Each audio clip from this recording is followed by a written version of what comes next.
Okay.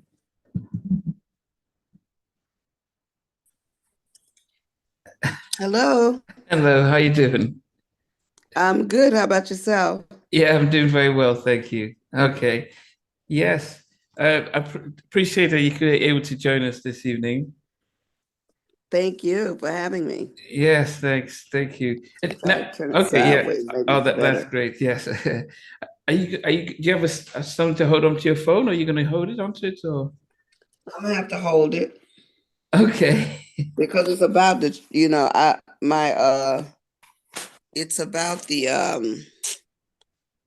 charge. I didn't want it to die on us, so I'm holding it closer to the charger. I was Okay. in the middle of something else when he told me, so I had to plug it up real fast. Okay. Well, sorry, but yes. Oh, okay. Appreciate that. I mean that we are. Well, I'm out here in England. It is just about 9 o'clock at night, and Okay, yes, very and good. yes, and but it's it's exciting to find out that you've just recently re-signed with signed with SRS Records. Oh, I missed that. Oh, I think your sound just went. Yeah, Okay, same yeah. thing, same difference. Okay, yes, okay, and so it's been great. I mean, after 9 albums, it's great to see that you're gonna come back with some new stuff. But part Yeah. yes, but one of the things that we always like to do is because we have an international audience, we tend to sort of want everyone to get a picture as to who you are and where you're from. So for the international audience, where were you sort of born and raised? Oh, please, you guys have that story 1,000 times over, but I was born and raised in Columbia, South Carolina. Okay, okay, Mm. and I mean, South Carolina. I mean, and then I guess for all of us, and as I said, being that we're international, I mean, a lot of us would, when we think about American artists, we have we were so used to seeing a lot of artists from the '60s through the '90s starting their craft say in churches and stuff. Where did you home your sort of skills? Church, same thing.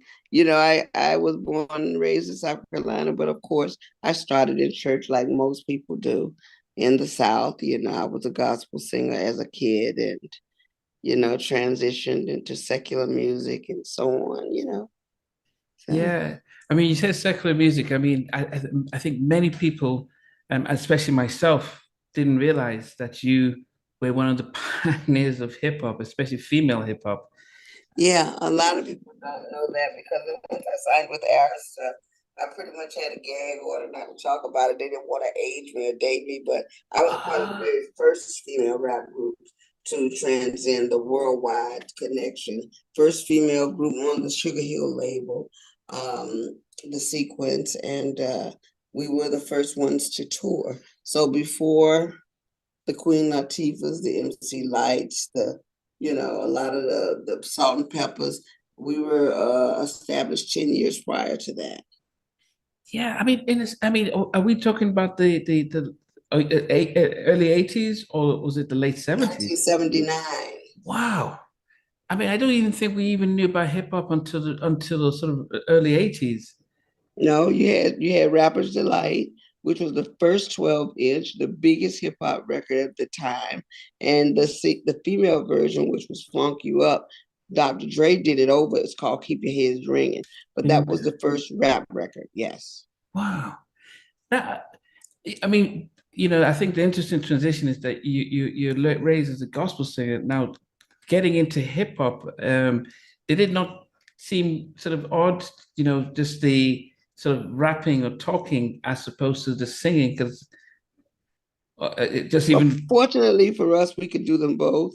Mhm. So, we started out as kids doing hip hop, but we could always sing. And so it was an easy transition. That is why one of the biggest records around is the Fugees, Lauryn Hill. Yes. Miseducation of Lauryn Hill and the Fugees was a replica of what we did prior to it becoming so phenomenal. Yeah. Did you get support among your peers at that stage, especially during? Absolutely. Our album went gold in 3 weeks. Wow. 3 weeks. We made Cashbox on Billboard. It was the first time in the history of music that females made Cashbox that quick.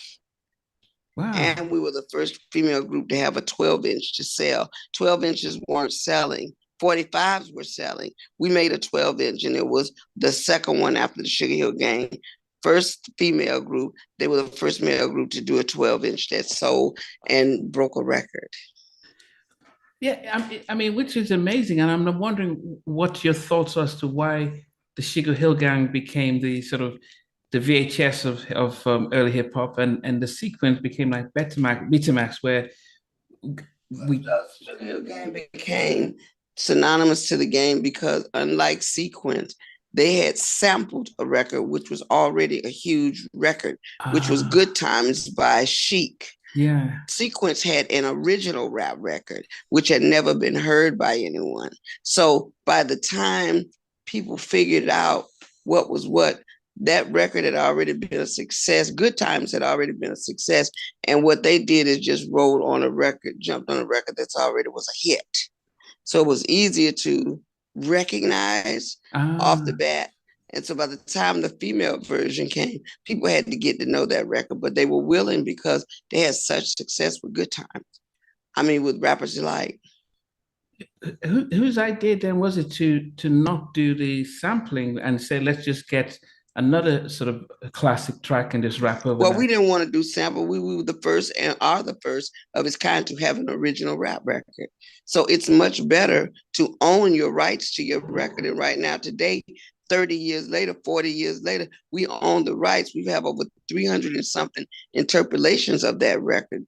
Old Dirty Bastard, Trina, Dr. Dre, Erykah Badu, they all have used that record. Yeah, but that way of thinking is much way ahead of its time. Even in the 90s, people weren't doing that. People were sampling. So that seems very brave, as very business-wise because great. we wasn't thinking as business people. We were thinking as kids. We were thinking, I know for a fact, two of us were cheerleaders in the group. So we had an uncanny way of, controlling the crowd. So Funk You Up was a control the crowd record. So we took the same energy that we did with cheering for our football team or our basketball team, and we cheered for our fans. And at the end of the day, it was an easy transition because we were used to doing it. Yeah. Is it the same? It's not the same Funk You Up that we had with Bruno Mars and Calvin. But Bruno Mars was inspired by our inspired funk. by His was Uptown Funk. And he has parts of our song, Uptown Funk You Up. It said Uptown Funk You Up. Our song was Funk You Right On Up. We're going to funk you right on up. So he took parts of that record to create his record. And he admittedly says that. Okay. I mean, that's definitely. It was inspired by the sequence. Okay. My goodness. I mean, with you around what 15, 16, you're having a massive record like this, especially something that is for females, which was something very new. Was this your dream career? Did you think, yep, I'm in my career, this is going to be the greatest? Absolutely. What 17-year-old does not feel grand with a hit record and touring the world with some of the hottest stars? Yes, of course. We thought we'd hit the mark right on the spot. But then, how did your family take the success? I mean, especially at that young age, were they really... At first, they were a little leery, but after you start sending money home from tour dates, they're okay with it. Yeah, because from the sequence, I know that you go to Vertical Hold, but then what because I think in the 80s we started getting people like Curtis Blow and others coming up. What happened? Curtis Blow is one of our heroes. He's one of the first ones we'll tell you about the sequence. So Curtis did his thing, and I'm very proud that we're associated in the same breath. Yeah, but what happened with the sequence? I mean, after the success of that first single and project, the album. What happened with the sequence was everybody wanted to be on that level. And Sylvia went and snatched all of the rappers off of the streets of New York, meaning Furious Five, the Funky Four, the Treacherous Three. The house became crowded. So at that point, it was let me work on this group, let me work on this group. And so, of course, everything is timed. It's timed. And what ended up happening is we ended up being the party girls and the girls for the West Street Mob and the Sequin and the party track girls, just trying to help everybody else get their records done. And as a result, time went by. By the time the whole roster for Sugar Hill was going bananas, we were all the way back around the square one trying to get another hit record because all of the hits were being absorbed by the newcomers that came in. Everybody was just so excited to be down that it's just like when they invent a new Barbie doll, the old Barbie doll becomes the old Barbie doll. So they didn't really just say, okay, yeah, because I guess it's more so if they saw you as a longer term project, they would have been like, okay, so start keep working on your stuff and not rushing just to start flooding the market with new acts. We were being used to help the other people. Pretty much we were, singing and rapping and writing and doing other things. We were the voice of the West Street Mob half the time. It was just a lot going on that you guys would never see in front or behind the camera. Wow. I mean, would this part of your life ever get shown or talked about? Would you ever do that in a film? It may or may not. Part of this is they like to keep a lot of things swept up underneath the rug because too much of the truth will come out. It'll spoil the lie. Uh, yeah, and especially the fact, because as I said, most of us would say, "Oh, Angie Stone, neo soul, pure soul," and I guess when I was doing to hear that you actually were one of the pioneers of hip hop, especially female hip hop, it doesn't seem to correlate, and it's this fascinating story that I wish when we're celebrating hip hop and the birth of hip hop and everything, it doesn't seem like they tell you a story. I could have never. But they don't, and we just did a big special that will be aired coming soon, talking about the icons of hip hop, the groundbreakers, the first responders, pretty much. So the story is starting to take wings of its own because there are a lot of artists, a lot of people that know the truth, and like the way you're feeling, a lot of the pioneers are feeling like Sequence did not get their just due. And if it weren't for Sequence, the female rap game would be a dead deal. Yeah, don't worry. I mean, that's part of one of the things that we're trying to do is to cultivate our Black history and culture and really celebrate. Right. So when you notice that, okay, the house is getting crowded and we're getting left behind, is that when you said, okay, let me switch back to my roots of singing? Yes. Okay. That's exactly why I wanted to make an exit. I decided to leave Sugar Hill and pursue a solo career in singing. And at the time, I was warranted because they weren't sure what they were going to do. And what I didn't want to do was let grass grow under my feet and blow my opportunity to be a songwriter and a singer because we couldn't control the narrative. Wow. Did you learn a lot actually from your experience at Sugar Hill about Absolutely. okay, the It business? taught me the game. I told you. I mean, so early in your career, that should be a really good thing. So early to learn about publishing and points and ownerships and stuff. I did learn, but did I apply it right away? No, because I was learning as I went along. Wow. And in doing that, it's called trial and error. You make some mistakes. And I made quite a few mistakes, but I kept going. And my gift made room for me. I kept writing, I Mm. kept producing, I kept growing as an artist. And as a result, I finally cracked through and people began to respect me as a songwriter. Yeah, no. The element of being a songwriter, because that's not a natural thing. And some people have, when I've interviewed, have spoken it more of as a gift, and some have to work towards on it. For you, how was songwriting to you? Did it come naturally? Did you have to work on it? It came naturally because I poet. I love poetry. I love English. I love words. So for me, it was easy because it was something I enjoyed doing. It's not as easy for other people because it's not, something they enjoy doing. Okay, okay. So even when you with sequence the old raps, was it part of the poetry you were just writing and expressing and flowing with it? Correct. Okay. And then when you went back into singing, did you have a subject matter that was in those early days that you focused more Oh on? no. Whatever I sang about at the time was what I was experiencing. It was very interesting because for me, I could do, anything but fail back then. When you're young, you're hot-headed, you're excited about life and you can't make any mistakes. And back then, I wasn't making any mistakes. I was winning and Mm, I could do what I wanted to because I was the author and the finisher of my story. And I always had God in my life. So yeah, because of that, I made sure that I was anchored in the spiritual world uh, with God, and I trusted every move I was making. yeah.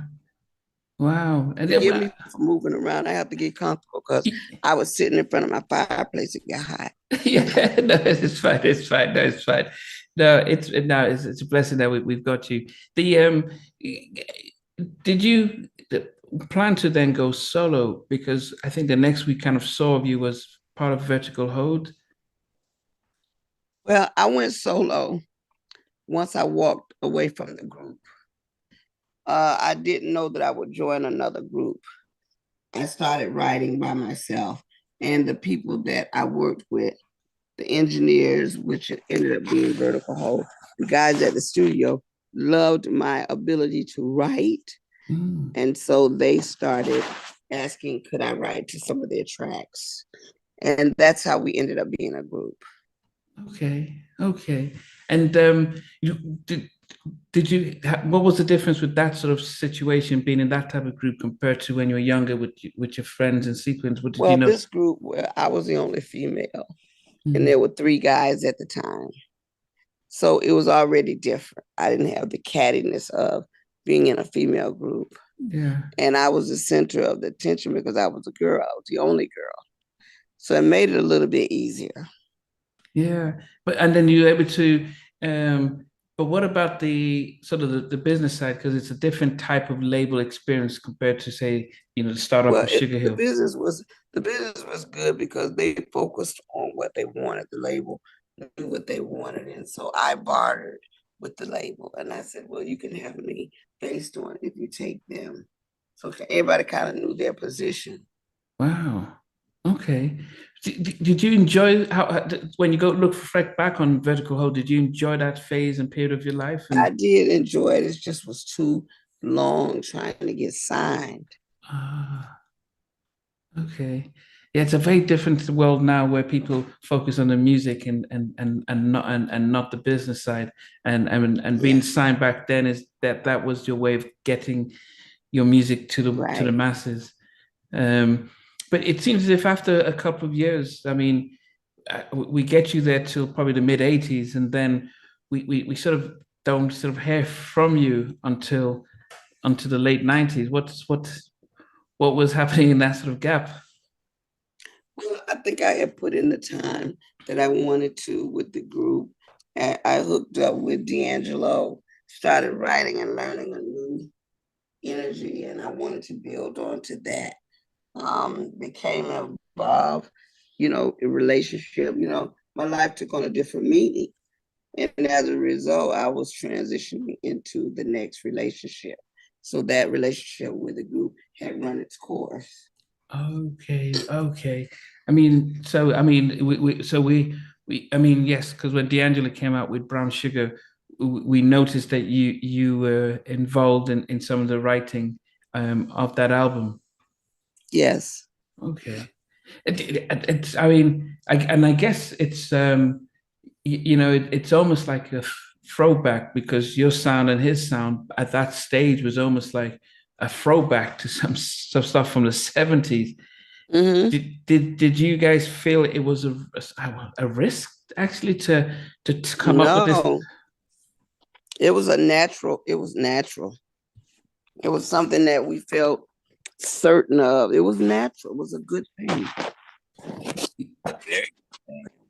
You didn't Yeah, question it at all. It was what it was supposed to be, yeah. I mean, it was according excellent. to us. Yeah, no, it was excellent music. But I guess because if you think about that time, though, I mean, '96. I mean, you had Puffy and his and what he was doing, Bad Boy. You had all the type of sample and hip hop based type of influence of R&B, and what you guys came out with was almost stripped back soul, which was very Mm-hmm. unique and very different, and it there was a successful album because the fans went for it, but. I'm just wondering when you're in the studio and you're playing stuff that is not on the radio, do you guys not even think about, okay, we need some pop hits, we need to get a hip No, hop because guy? we never thought radio made music. We made music. And then radio caught up to what we were doing, then they would get it. But if we allow radio to dictate how we move, we will never be content. We will never be happy. We will never welcome change because we will be following someone else's lead. Yeah. It, it's so I guess saying that then, did it surprise you how well Brown Sugar did as an album? No, I knew it was gonna do great. I knew from the moment I heard it, it was going to be phenomenal because music is a welcome change. It was something that we hadn't heard in a while, and it was something that we needed. Yeah.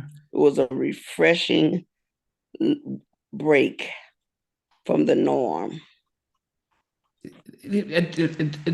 And was that the opportunity you had actually during Brown Sugar to be able to start to get yourself back on your own as a solo artist, or how did that help restart your Oh, no, career? no, no. Let me make it clear. I was already on the top of the charts before Brown Sugar came out with Vertical Hold. Okay. When I had Seems You Much Too Busy, it was number 13 on the chart when I met D'Angelo. I started working with him as a songwriter. We were both signed to a publishing company together. By the time I finished co-writing with him a few of the songs, which was, it wasn't a rush, it was what it was. Mm, I mean, I was doing, I just made sure that I continued to write. That was my bread and butter. And so by the time Brown Sugar came out, I didn't have to go anywhere. I was still at the top of my game. mm. Did when you were writing, did you feel as if you don't actually let me? Yeah, I just enjoy going back into writing, or did you feel as if Oh no, I never wanted to just stay writing. I love performing too much. How did the opportunity then come? Because you signed with the next we see you signing with Clive, which is the biggest. He's over 90 years old. It was easy because I had written a lot of songs. I had done a lot of demos. I had voiceover for Divox, and he came to London, the UK, and played some of my stuff or some of my demos, and they thought we were a group. They wanted to sign me right away. So what he was trying to sell was a group, and I had to come in the loop and say we are not a group. I'm a demo singer. I'm an artist in my own right, but we are not a group. So I didn't want to do another group. So I made it very clear, and they understood. Wow. And then actually being did you feel as if signing with Clive was because he seems to have a way of um, taking female artists to really taking them to the next level. How did you feel about him particularly coming to you and saying he wanted to bring you on his No, label? I just wasn't concerned with any of that because I was always super confident in my work. So I didn't need Clive to validate me. It made me feel good that he appreciated No More Rain in This Cloud and wanted to get involved. But I didn't need him to validate who I was. It just made me feel good that he actually appreciated the music. Yeah. Were you allowed to do the music yourself? I mean, what I mean is that they Yes, went, yes, I okay. did all my music myself. Clive actually entrusted me to do a lot for myself and others. Now that is very rare because most labels are looking at well commercial, but No, not him. Anybody that he felt that could gain something from me, he would encourage yeah, the but when Black Diamond came out, did you the success of it and the impact, did it catch you by surprise? it. Yes, of course, because nobody thinks their record is going to come out and do that well. I didn't know I was just another fly on the wall that, and it happened. Yeah. The because yeah, as I said, because one of the things that both yourself and as I said we got from D'Angelo was that sort of usher of um allows us to go back to soul. And I know Kadar came up with neo soul, but it was stripped back R&B. So we had yourself, we had Erica Badu, Jill Scott came along later on, and Why you so said Kedar came out with Neo Soul? Who told you that? well, he says he actually tried to copyright it. He tried to copyright the name Neo Soul, and because he said he invented the name Kedar. And you believed him. No, this is something that was if you search for it, you see that he tried to copyright it. That he says he coined the phrase Neo Soul, and that was what Oh, he tried to do at Motown at the time. oh, okay. Yeah. Yeah, everybody wants to be a star, huh? Well, yeah. Well, yeah. Okay. Yeah, he's because he started.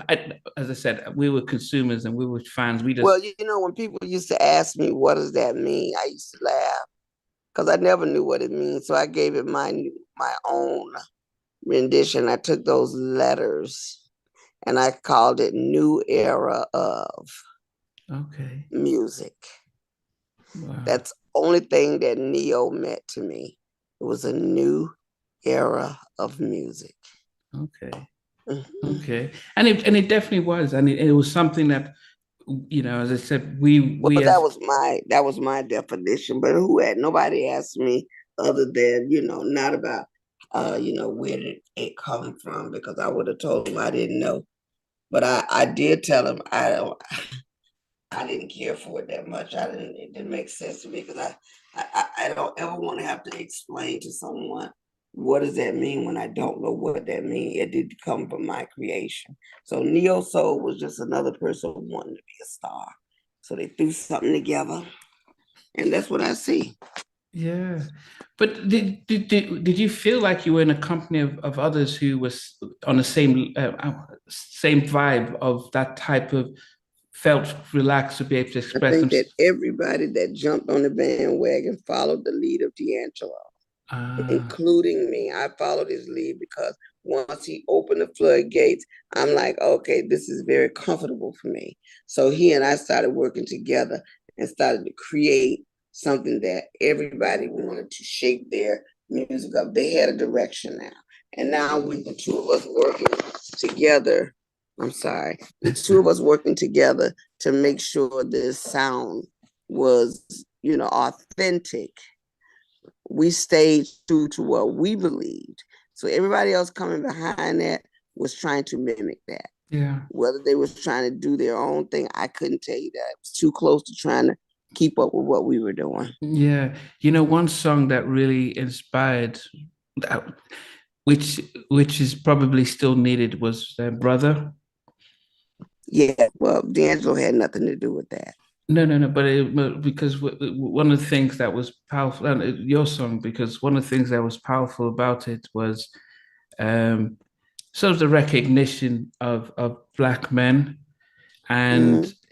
you know, it, Well, it it was said loud, I'm black and I'm proud on the female side. It was that there was that barrage of energy that just kind of said, I'm glad that I'm black. I'm proud to be black. I want you to be empowered as a brother to know that because your blackness is your strength. Yeah, but you know, I mean, when you think about what we experienced with George Floyd and the the worldwide outcry, but in spite of that, we're still seeing these situations happening. One of the things that I thought, saw, and felt by your song was a sense of, actually take a look at yourself and understand who you are. You're a king. And I think if you recognize who you are, it changes your mindset, changes your vocabulary, changes how Mhm. your behavior, and that was such an inspirational track. It's unfortunately we don't get more of those types of tracks that just elevate Right, and lift us up, as opposed to let's fight the power. We just need to say, you're great. right. My batteries look like it's going down. I'm sorry. Okay, are you able I to? told you when I moved away from that spot, I have to stay plugged in, but I tried to move around for you. But Oh, okay. Do you have the extension, or do you want to wait? I don't have the extension where it puts me in an awkward position. I have to charge my phone up some more. Okay. If you want to, we can reconvene in about 30 minutes. Yes, I would that say let it charge up a little. okay. So about five, yeah. So it's 5 p.m. Eastern. What time is it there? It's 9:30 here in the UK. So So 10 o'clock. so 10 o'clock. Yeah. Okay. Okay. I'll All wait right, for you so then. we'll talk. I'm gonna plug my phone on. Okay. I'm sorry, guys. It's fine. Okay. Okay. I'll see you in a bit. All right.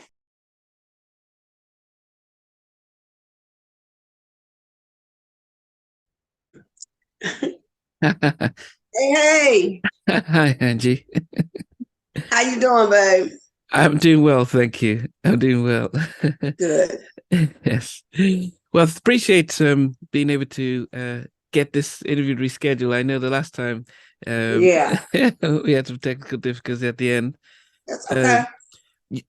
Um, y- where I stopped the last time, I was talking to you about Brother, about the single, and about the impact it made as me, because I was living in Los Angeles at the time when you released it, and the impact it Right, had on me as a black man living in the States, looking at the video.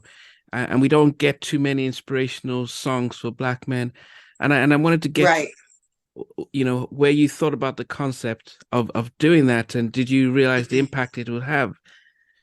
Well, Harold Lilly, myself, and Raphael Sadiq, Oh, wow. that was where the birth of the song took place. Harold Lilly actually started writing the song, and it was just like uh, freaking frack. Raphael is super, super, super talented, and the magic began to happen. Mm, Um, the more they came up with the song, the stronger we got as a whole, because now there was a purpose-driven song. So now I had to put in my head, how am I going to approach this? Because I could, one, get blackballed. I mean, they could say she's racist, she doesn't want to do nothing but black records, and yeah. we're not going to play it. Or they could say, we're going to support her because it ain't but one out there. We got to let her go on through to do her thing, because it could send the wrong message if we don't do it. So I think that they embraced it, not knowing the impact that it would have on our up and coming generation. And I think it was a great move, mainly because all of the police brutality and the beatings Mm, that started to come down the pipeline, we had something to reference and look to.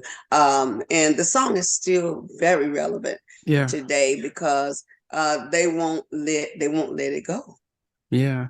No, because there's not too many. I mean, there's not too many songs that try to lift up the black men, and that seems to be the community in which, for somehow, especially in America, because I'm Nigerian heritage. I was born in England. I went to Mm-hmm. college in the U.S., but I noticed that America had more black fathers went in the homes as in most places, and so it was a very powerful song. And were you surprised with how successful it became?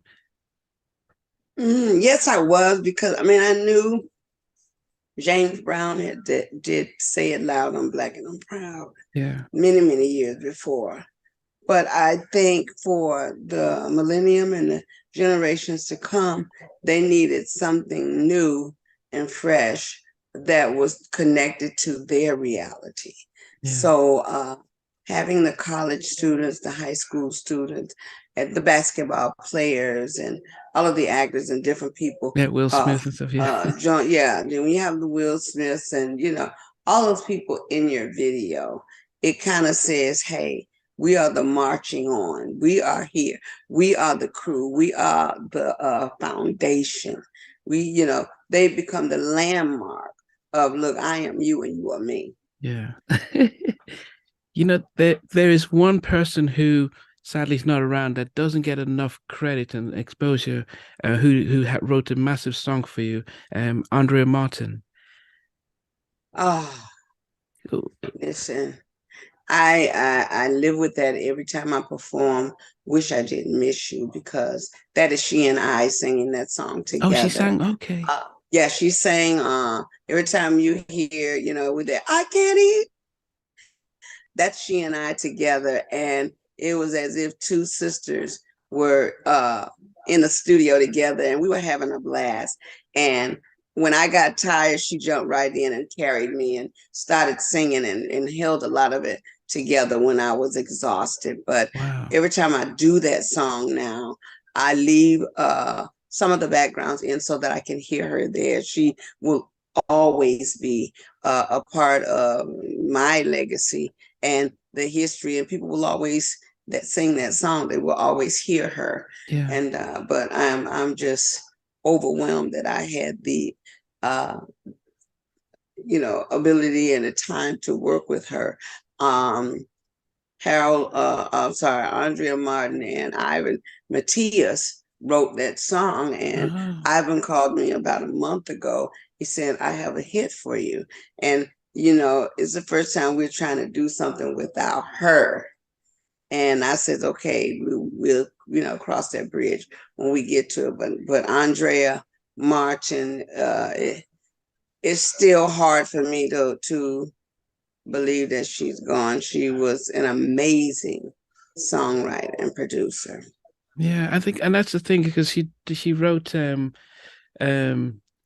the big hit for "Don't Go" for In Vogue, and I think Waterfalls, and not, but because she wasn't a singer as well, we didn't. Most of us outside of the industry wouldn't have known who she is, and that's why. Yeah, but she is a singer. That's her singing on "Wish I Didn't Miss You" with Yeah. me. She is a singer. I'll get back to you, Chris. Okay. Yeah.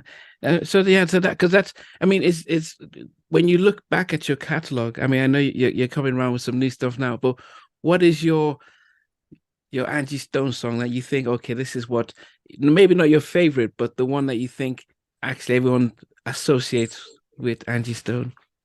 I love "Pissed Off." I love "Bone to Pick." I love "Greengrass Vapors." Um, a lot of my early record was more hip hop soul. Mm. Uh, by the time Mahogany Soul came out, it was a little watered down, but it was authentic neo soul, according to this term neo. But Greengrass Vapors, "I Love You the Way a Man Loves His Money," $20. Greengrass Vapors, "Bone to Pick with You." All those songs were grit, grind, and they were all me.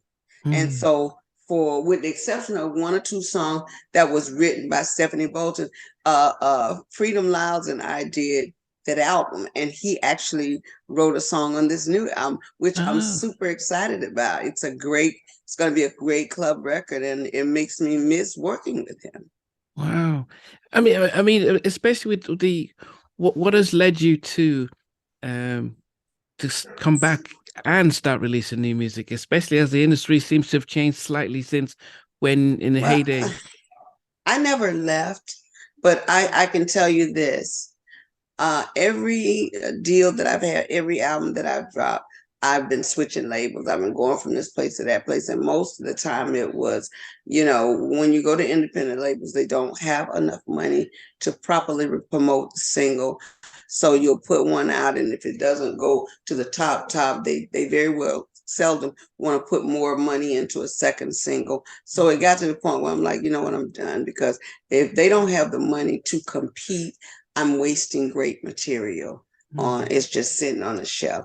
And once I had decided I was done with that, then I had a company pursue me. That made the difference. When SRG says, we want Angie Stone, I was like, my eyes popped open, because I'm like, okay, this is the change in the road, because here's a company that's saying we want to put our money where our mouth is. We love her. We need to invest in her. This is the kind of deal we want to do. Can she make it happen? And just listening to that drive and that determination made me say absolutely, because now I had partners. I wasn't by myself.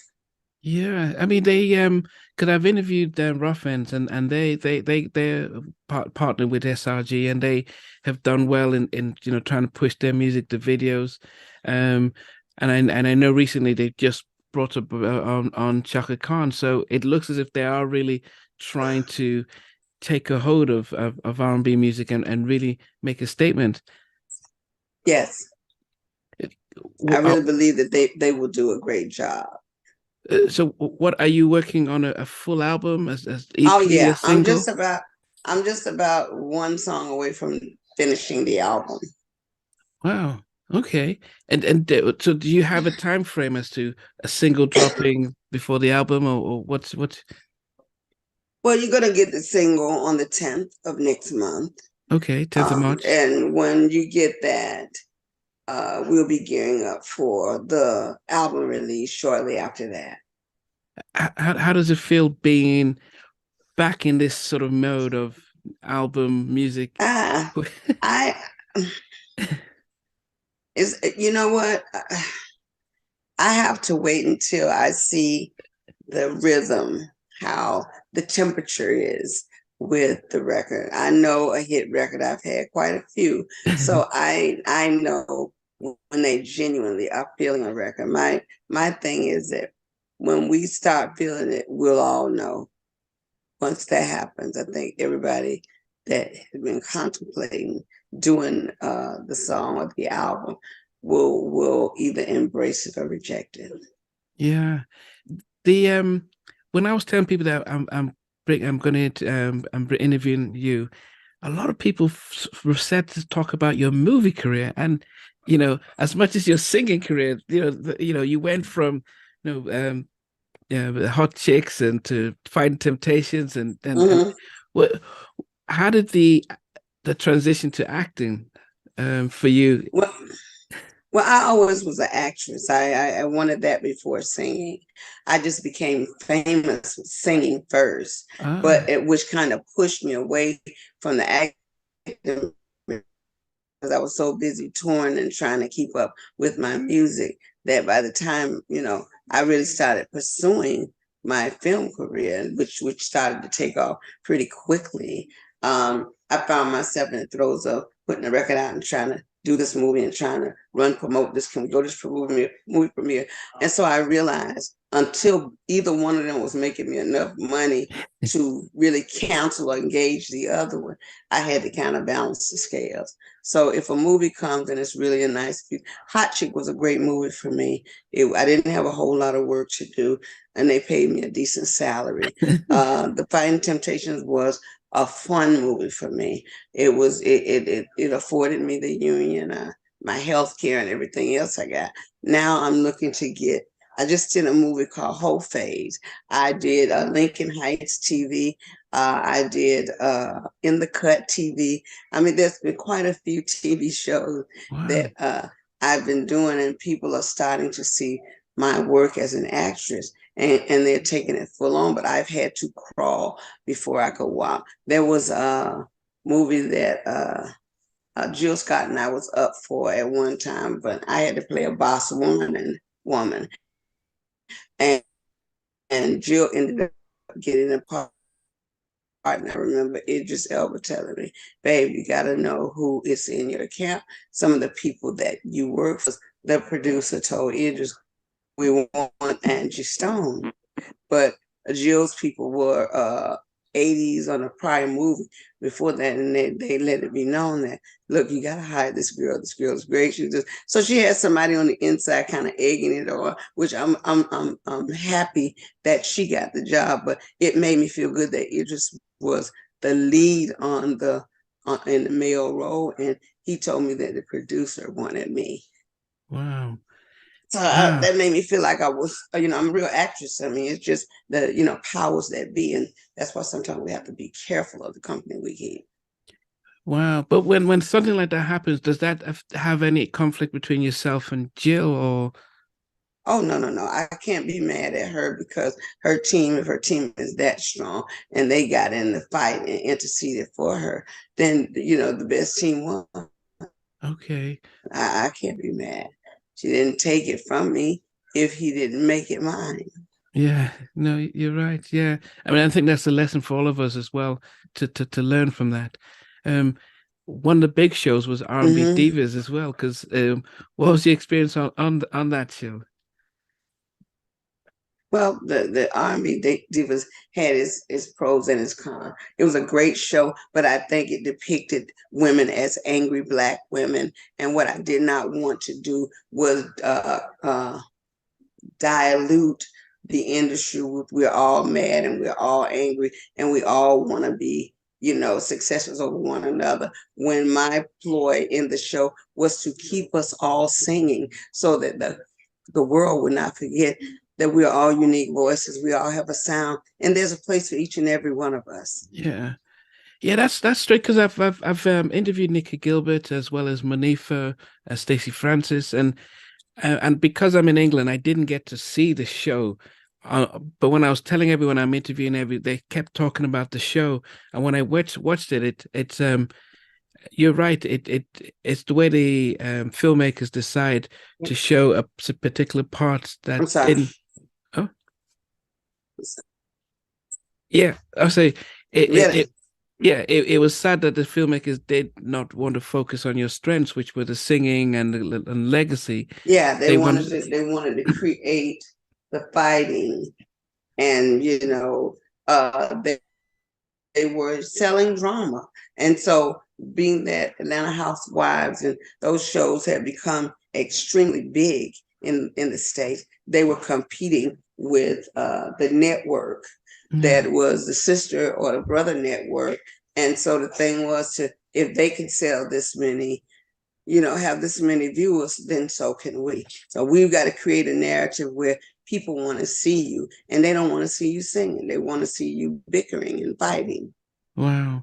But when you're on the show, are you able to see what's happening and say no, or is it afterwards? You're able to, but when it's pre-scripted, you don't know what the plot is until it gets going. And but by that time you're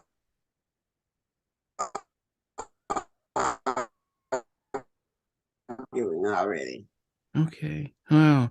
The one of the big things that the big shift that happened in the 90s is when the shockwave in the music industry when Clive Davis gets ousted from Arista and he goes to form J Records and that's where we saw out and at that time we didn't realize how what J Records was gonna to how it's gonna be and it looked as if he was able to take a handful of people with him to start this new record from scratch. um I noticed that you joined a J Records, which was a big risk. I mean, did you think at that point in time like, wow, I'm going to take a risk? Well, I mean, I made the choice to stay with L.A. Reid. oh, Arista, And I was going to stay at Arista. It was my choice. I did not pick to choose to leave with Clive, Peter Ridge and Clive. I decided I would stay. And when I decided to stay, L.A. Reid sat me down and he said, Angie, I have Usher, I have TLC, I have this one, I have that one. He gave list of you know artists that have to come out before you. And wow, I feel like I owe it to them because they've been waiting all this time. So even if you stayed, and I just thought that was a risk because I was hot right now. No More Rain was a hit. So why do I gotta wait a year or two till everybody else comes out before you do a follow-up single on a record that's already winning? And Yeah. at that point, I felt like he was trying to tell me in so many ways, you would not be a priority here. Wow. And so when Clive and them told everybody I was coming with them, it was because Peter Edge had signed me and he wanted to make good on his signings. Angie's coming with me. So he took me right over there. Yeah. I And mean, so and with that happening, I wasn't mad because I was grateful that he didn't get angry because I didn't choose him to begin with. But once again, I became like the school teacher at high school. Everybody else was in high school and I was in college there in my mind. yeah. I mean, he came out with Mahogany Soul, and and as I said, J Records became, because he was himself, Alicia Keys, he had Luther, Carlos Santana. I mean, he took a number of people, and almost everything seemed to turn to gold or platinum on J Records. Right. Yeah. Did you feel that there was a different thing that were they putting more energy in trying to make the label successful? That's where you Well, I think, just think because they were artists that have not been released, they had not lost any money on those artists. So it was easier to invest in artists that didn't have a debt. mm, I think I went into it and I had a debt already. So why would we invest more money into the debt before we, got any money from the new, start? And so I began to be a person of interest to make sure I coached some of them to greatness at the label. But of course, that was almost like saying, we'll get around to you when we get there. yeah. And I think there's parts of the industry that we, as fans, weren't aware of during that time. We were just so caught up in the music. But I think subsequently, we're hearing a lot of the stories and the challenges that, and especially during lockdown, things like you mentioned about publishing and points, things that we would never have known because we were so mesmerized by videos that we did not realize behind the scenes how challenging things were for the artist. Um, Yes, I there's so much going on with regards to um, the industry in terms of how they move and some of the decisions that they make. So for me, it's been one of those things where I've seen quite a bit and I've made, I think, healthy choices for myself. yeah. As a songwriter, I noticed you did a collaboration, but we didn't get a lot of promotion. Every Day with Mary J. and No, D'Angelo. I did not. No, no, no. That was an unfortunate mishap. When I did that song, every day I did that song. That song for myself. I was pregnant with my son, and D'Angelo and I, did that song. It was at one point that Mary J. Blige and MTA heard the record, and they begged us for the record, and they said, "Well, can we at least, try it to see what it sounds like?" And he and I both at the time did not want to do it because it was a song that we had start working on my album. Mm. And so there at that point, we agreed to let her demo it to see how she sounded, but our vocals was always there. I sang all in the backgrounds, and so did D'Angelo. He and I sang in the background. Mary didn't sing any background.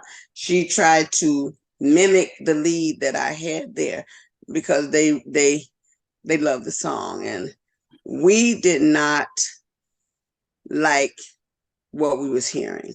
We didn't think it was, you know, what we were capturing. So we both decided at that time that we were not going to let her have the song.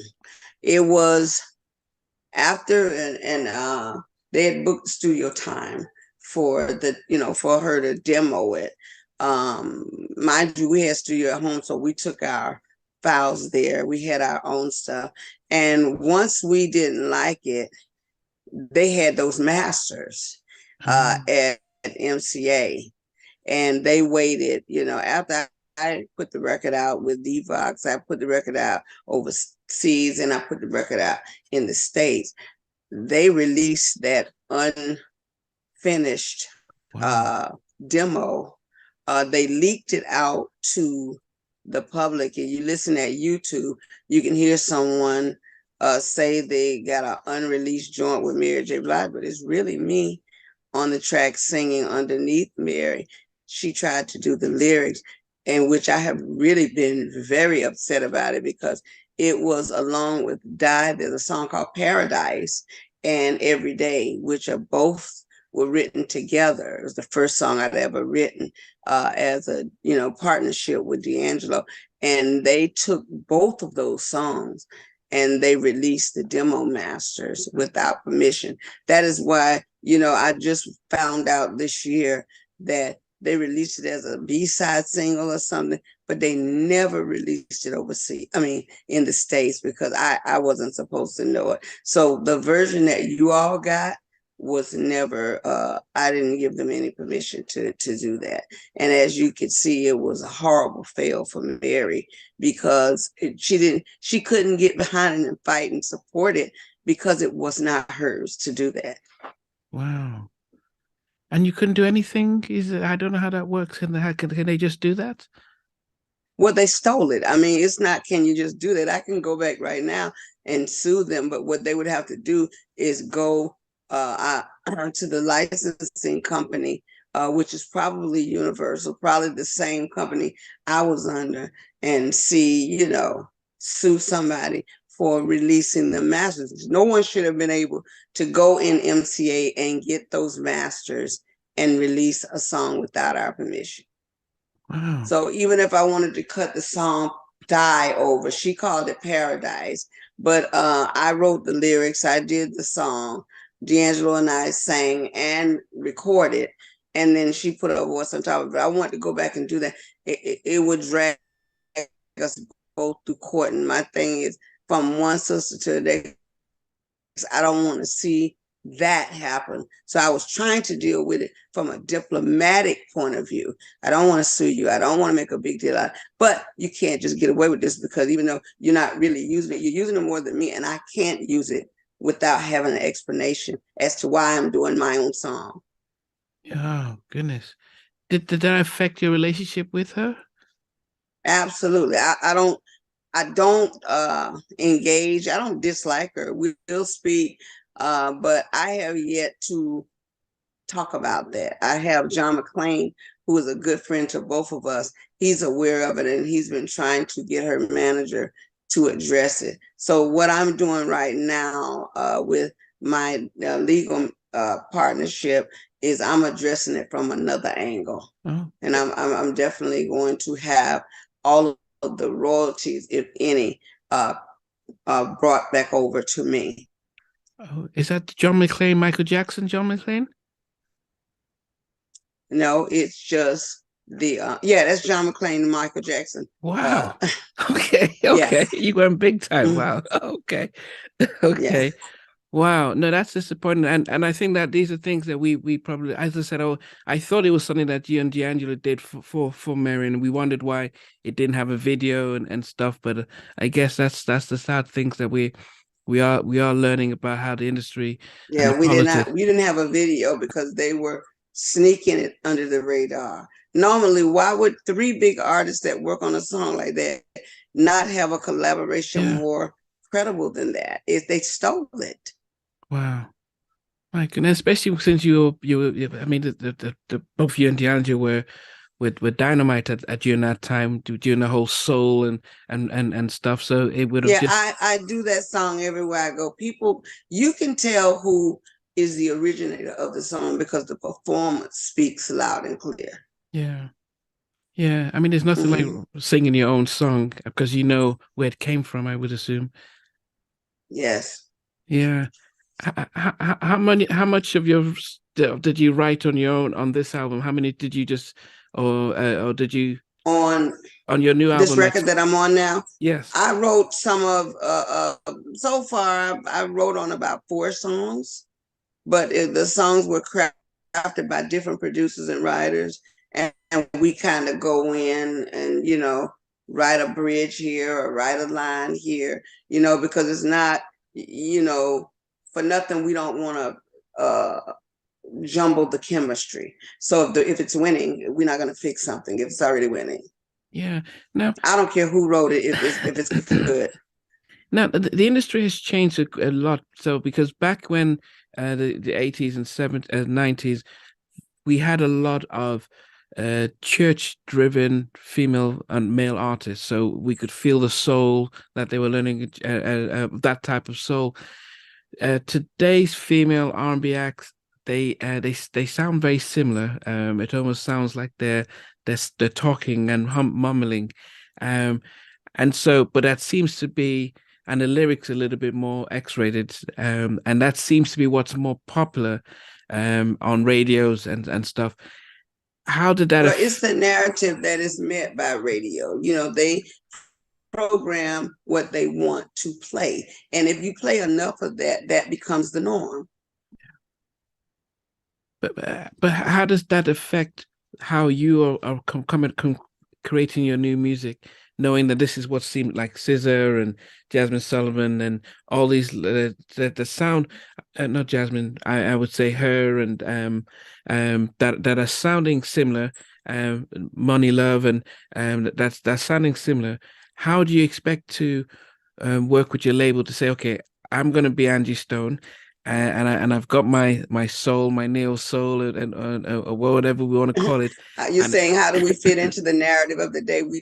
We're not catering to the millennials. Those people are catering to the millennials. So what okay, you're getting is a millennial structure of soul music. What we're doing is we're catering to our age group.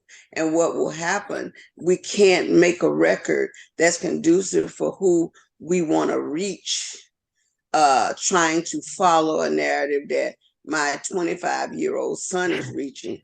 I'm past that age twice already. So my thing is no way I can cater to that audience unless he writes my song.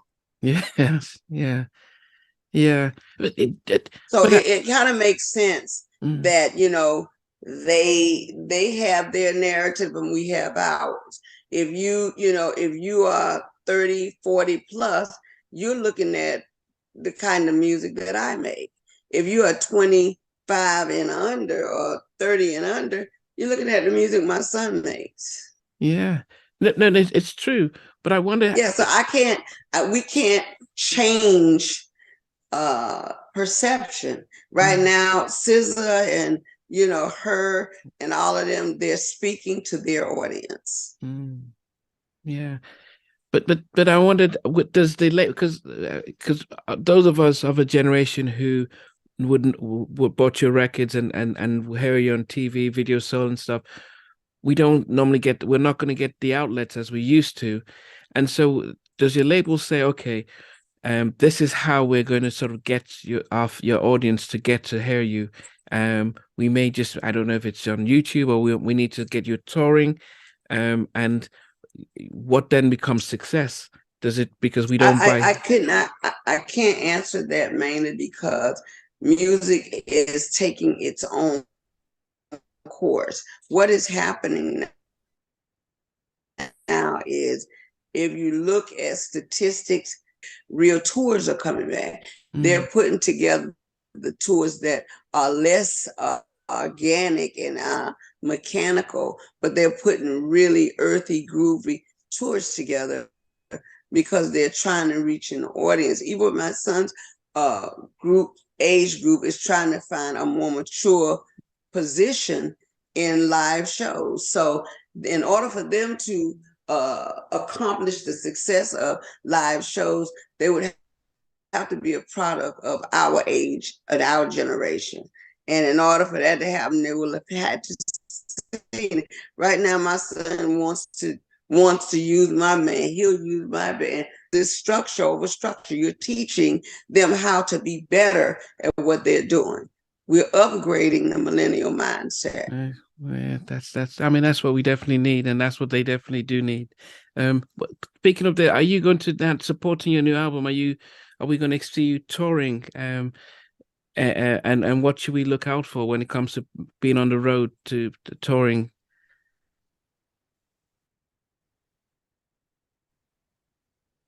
Well, you know, you're gonna get Angie Stone, the authentic Angie Stone. I will have my band. I will have everything that I usually have, but I mean, and I'll do my music the way that I do it. The structure will be pretty similar to what I've been doing. It's just that there'll be more material. Okay. Are there dates? I know that are there dates we should look out for?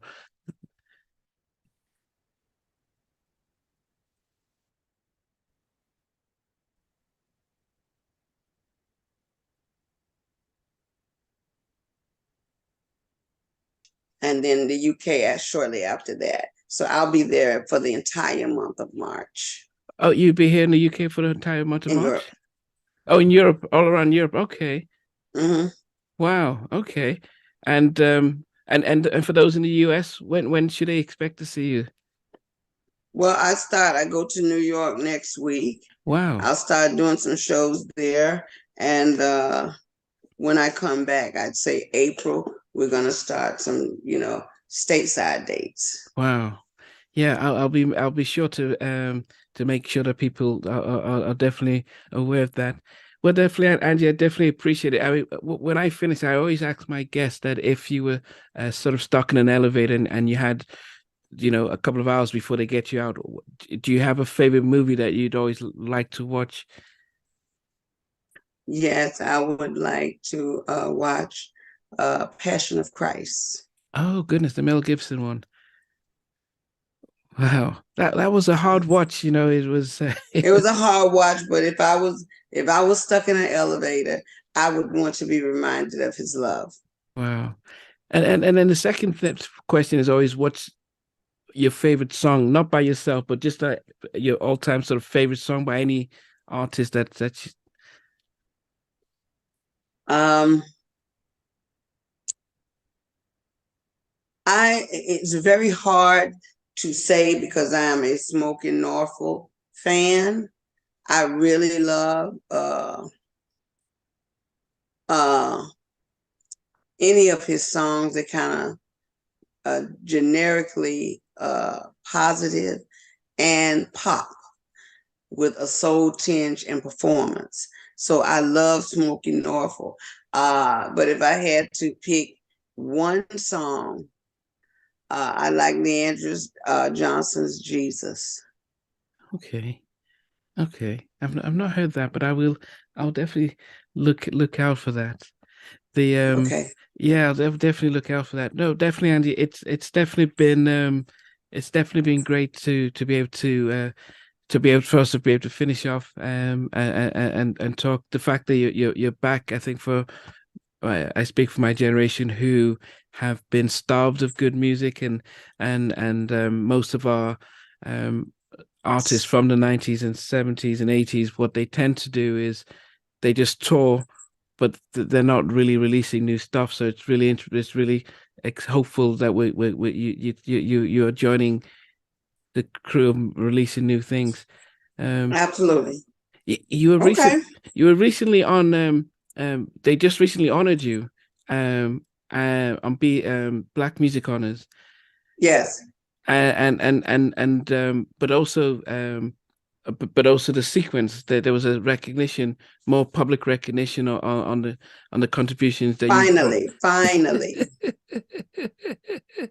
Finally. Yeah. Well, hopefully on your shows you can would you drop a few could we hear you drop a few songs for the sequence? Oh yeah. Definitely on my show. Yeah. Absolutely. Okay. Okay. Well, I do appreciate your time. I appreciate making time again, and we definitely look forward to seeing you when you do come here to England. You said Okay. next month.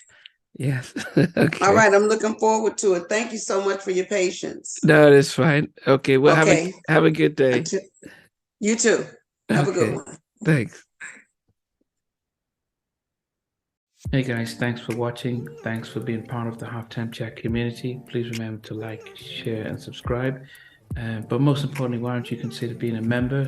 That's a way of supporting the channel, but also getting a lot of videos ahead of time, a lot of behind the scenes stuff, and some exclusive content that doesn't get shared. But anyway, thanks for watching and thanks for being part of Halftime Chat.